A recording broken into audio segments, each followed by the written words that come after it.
నా ధన్యవాదాలు తెలియజేస్తున్నాను. నాకు ఎవరైతే సపోర్ట్ చేశారో ఈ సంఘటనలో, ఎవరైతే మద్దతు పలికారో వారందరికీ నా హృదయపూర్వక ధన్యవాదాలు. అలాగే కొంతమంది మద్దతు పలకలేదు, వారికి కూడా నా ధన్యవాదాలు. వారు ఏమన్నారంటే పెద్ద మాట అన్నారు, దానికి కూడా నేను గుంటూరుతో సమాధానం చెప్తా. అదేమన్నారంటే అసహ్యంగా మాట్లాడితే దాడులు చేయరా అని. అసహ్యంగా మాట్లాడితే దాడులు చేయదలుచుకుంటే ఎంతమంది మీద చేయాలి? అసహ్యంగా మాట్లాడే వాళ్ళ మీద.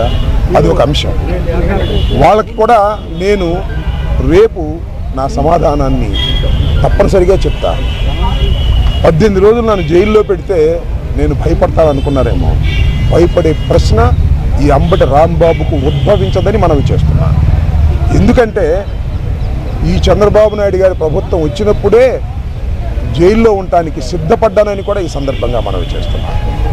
నన్ను హింసించాలని, నన్ను జైల్లో పెట్టాలని చంద్రబాబు, లోకేష్ ఎప్పటి నుంచో ప్రయత్నం చేస్తున్నారు.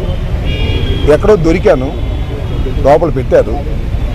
చూద్దాం, టైం విల్ కమ్ అగైన్. పరిస్థితులు మళ్ళా మారతాయి.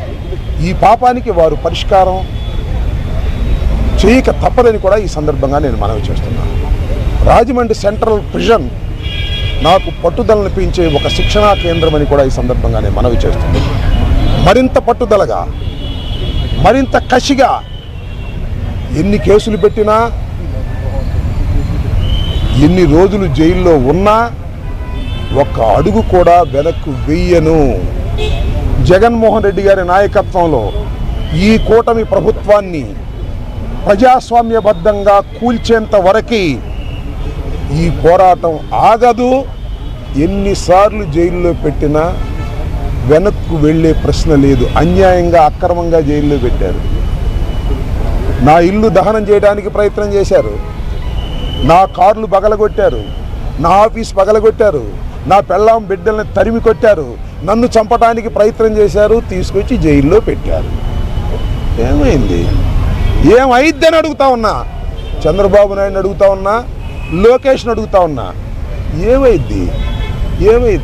ఏమీ కాదు. మళ్ళా కాలం గిరున తిరిగి వస్తుంది. అన్నిటికీ సమాధానం ఇవాళ చాలామంది మిత్రులు మాట్లాడారు. బయట జరిగిన సంఘటనలు నాకు తెలియదు, చాలా తక్కువ మాత్రమే, పేపర్లో ఉన్నవి మాత్రమే నేను తెలుసుకున్నాను.